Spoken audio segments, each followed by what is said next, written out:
There is a book that didn't make it into the Bible, not because it was lost, not because it was fake, but because of what it describes. A story so unsettling that for centuries it was pushed out, ignored, and almost erased. It's called the Book of Enoch. And once you see what's inside, the real question isn't why it was removed, it's why it was ever known at all. Because once you understand what it contains, you begin to wonder, was it excluded because it didn't fit, or because it fit too well? To understand why this matters, you have to start at the beginning, not the beginning of the book, the beginning of the man. In the book of Genesis, which almost every tradition agrees on, there is a brief and unusual mention of a figure named Enoch. He appears in a genealogical list, sandwiched between names most people have never heard of. But his entry is different from everyone else's. Every other person in that list is described the same way. They lived for a number of years, they had children, and they died. That pattern repeats itself like clockwork down the page, and then it gets to Enoch. It says he walked with God, and then he was not.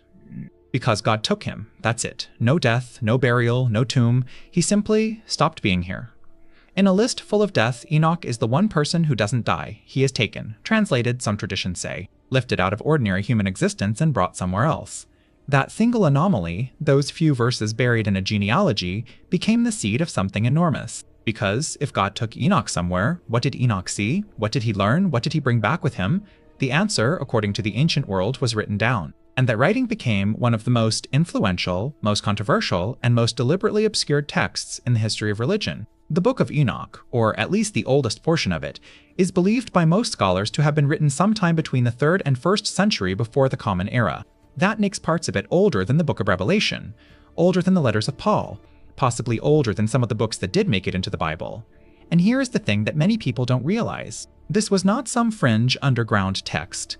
It wasn't hidden in a cave by one eccentric sect. It was widely read, widely cited, widely respected. The Dead Sea Scrolls, discovered in the caves near Qumran in 1947, contained fragments of the Book of Enoch in multiple copies. More copies, in fact, than several books that are now considered canonical scripture.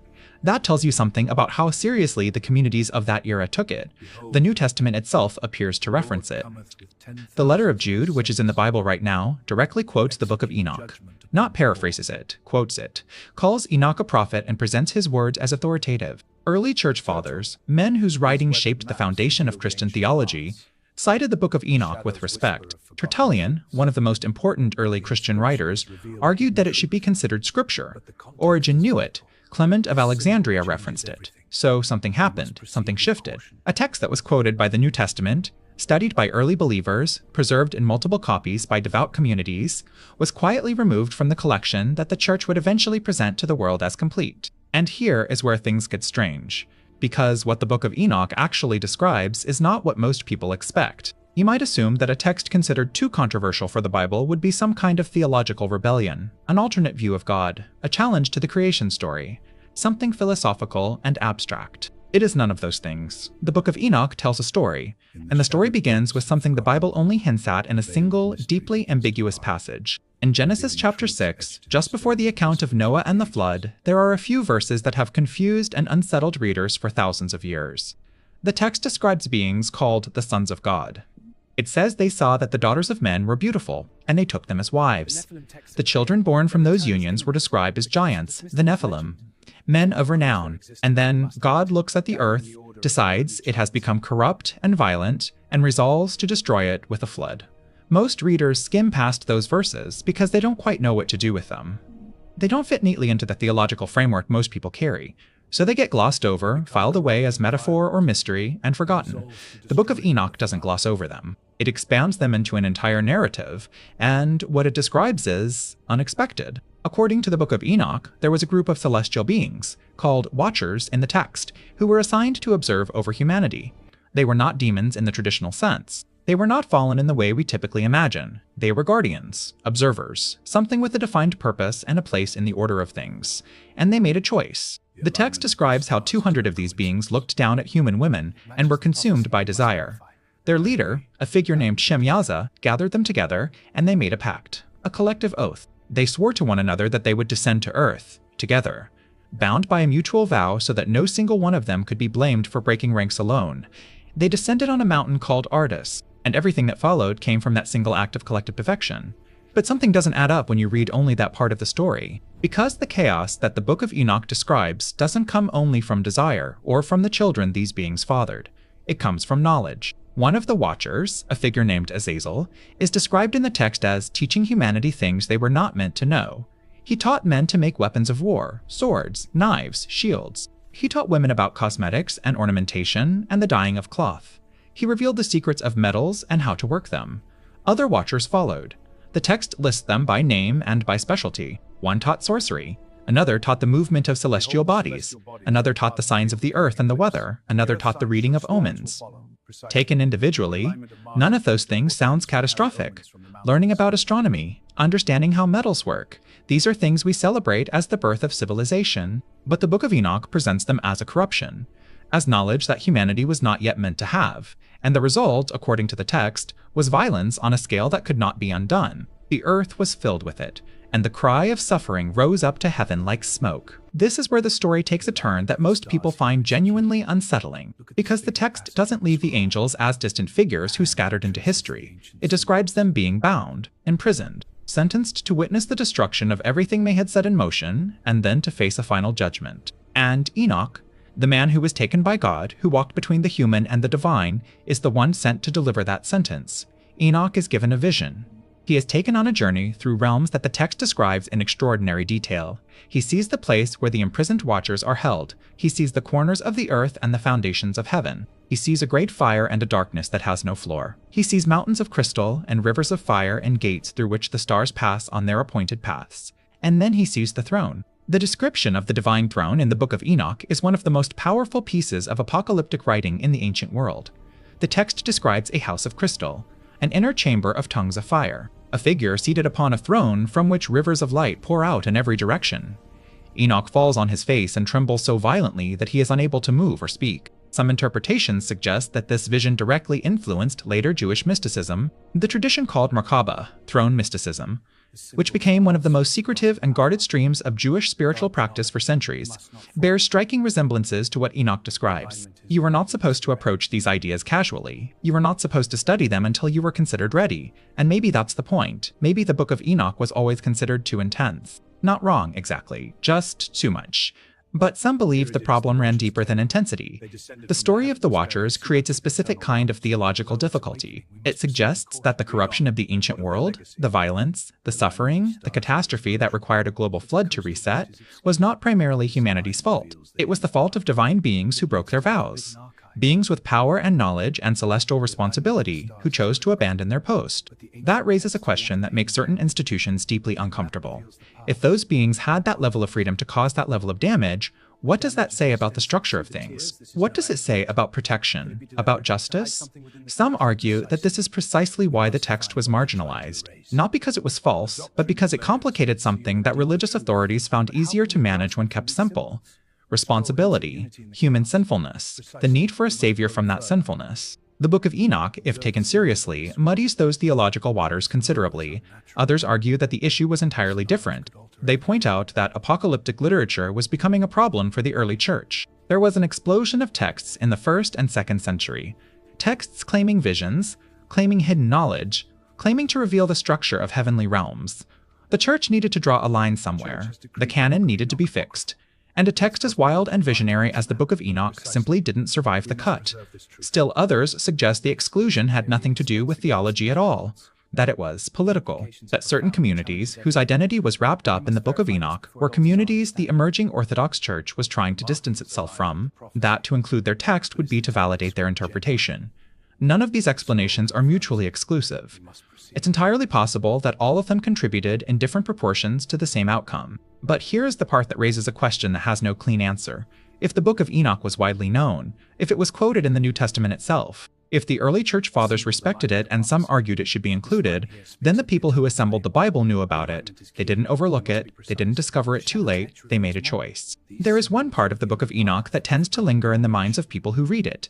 Not the Watchers, not the vision of the throne, something smaller, more specific, more personal. Buried in the text, Enoch speaks directly to a generation that is not his own. He says explicitly that his words are not for the people of his time. They are for a remote generation that is yet to come, for the elect, for the righteous. for the ones who will live in the days of tribulation. He is speaking, across thousands of years, to people who would not exist for a very long time, possibly including people alive right now. Some interpretations suggest this is standard apocalyptic framing. Every ancient seer addressed future generations because immediacy would have made their warnings less credible. Others argue that the specificity of Enoch's language is unusual even for the genre, that he seems to genuinely believe his words are being preserved for a precise moment in history. And this is where things get strange in a way that is harder to dismiss. Because the Book of Enoch was, for a very long time, genuinely lost to Western Christianity, not suppressed in a way people could read around, actually gone. The Ethiopian Orthodox Church, one of the oldest Christian traditions in the world, preserved it in their canon and never removed it. But in Europe, in the Western Church, for over 1,000 years, the Book of Enoch was essentially inaccessible. And then, in 1773, a Scottish explorer named James Bruce traveled to Ethiopia and returned with 3 handwritten copies. For over a millennium, the book that quoted a direct prophecy to a remote future generation had been inaccessible to most of the world. And then it came back. It is worth pausing to consider why, in the 21st century, this text has found its largest audience in all of recorded history. The Book of Enoch is now more widely read than it has been at any point since the early centuries of the Common Era. You can download it for free. You can find scholarly translations and fringe interpretations and everything in between with a few taps on a phone. Some people find it through theology. They were reading their Bible, stumbled across the passage in Jude, and started asking questions. Some find it through academia, a passing reference in a history class about the Dead Sea Scrolls, a footnote in a commentary. And some find it through a growing cultural restlessness, a feeling that the version of the story they were given is somehow incomplete, that something was left out. That last group is significant, not because they are necessarily right, but because the feeling itself is widespread, across cultures, across belief systems, across levels of religious devotion. There is a growing instinct that the official record has gaps in it, and the Book of Enoch slots into that instinct perfectly. It presents itself as knowledge that was suppressed, as truth too dangerous for the general population, as a revelation meant for a specific era, and the question of whether this is that era is one that people seem increasingly unwilling to dismiss. There is something in the Book of Enoch that no interpreter, no scholar, no theologian has yet resolved to everyone's satisfaction. The Watchers are punished, bound, cast into darkness to await their final judgment. Their leader Azazel is buried under rocks in the desert, condemned to lie in darkness until the day of judgment when he will be cast into fire. But the knowledge they released into the world, the weapons, the sorcery, the secrets of the heavens, that knowledge was not taken back. It couldn't be. Once something is known, it cannot be unknown. Once a door has been opened, the fact of the door existing does not vanish when it is shut again.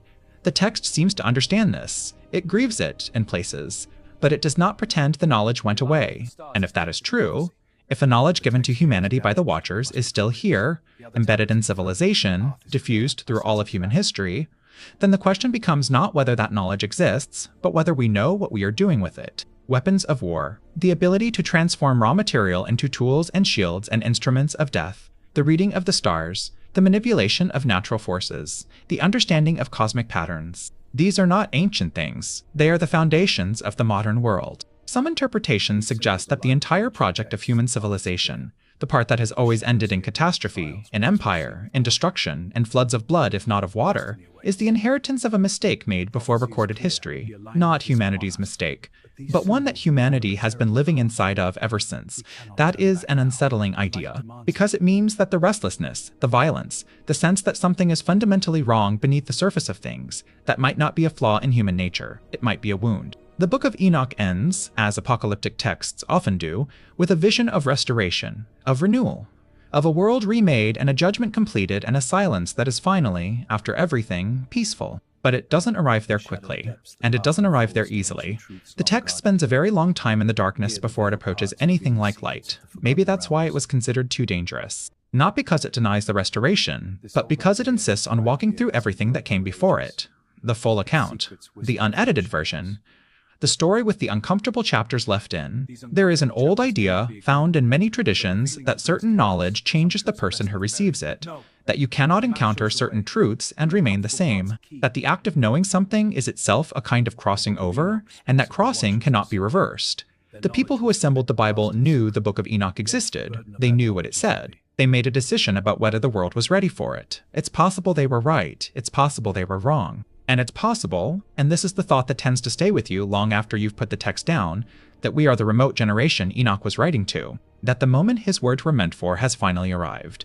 And if that is true, the only question left is whether we understand them any better than anyone else ever did.